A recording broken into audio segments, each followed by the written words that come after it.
Chelur petrol പമ്പിൽ petrol അടിക്കാനെത്തിയ ബൈക്കിലുണ്ടായിരുന്ന പടക്കം പൊട്ടിത്തെറിച്ചു. ഒഴിവായത് വൻ ദുരന്തം. ചൊവ്വാഴ്ച രാവിലെ 9:45ഓടെയാണ് അപകടം നടന്നത്. കുരുക്കുഴി സ്വദേശികളായ രണ്ടുപേർ ഇരിങ്ങാലക്കുടയിൽ നിന്ന് പടക്കം വാങ്ങി പോകുന്നതിനിടയിൽ പെട്രോൾ അടിക്കാൻ ചേലൂരിലുള്ള പെട്രോൾ പമ്പിൽ കയറിയതായിരുന്നു.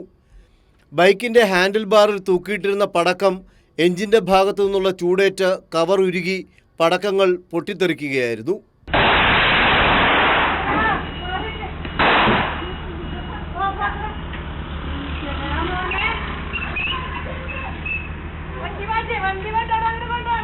പെട്രോൾ പമ്പ് ജീവനക്കാരൻ പെട്രോൾ അടിക്കുന്നതിനായി പൈപ്പ് എടുക്കുന്നതിനിടയിലാണ് പൊട്ടിത്തെറി.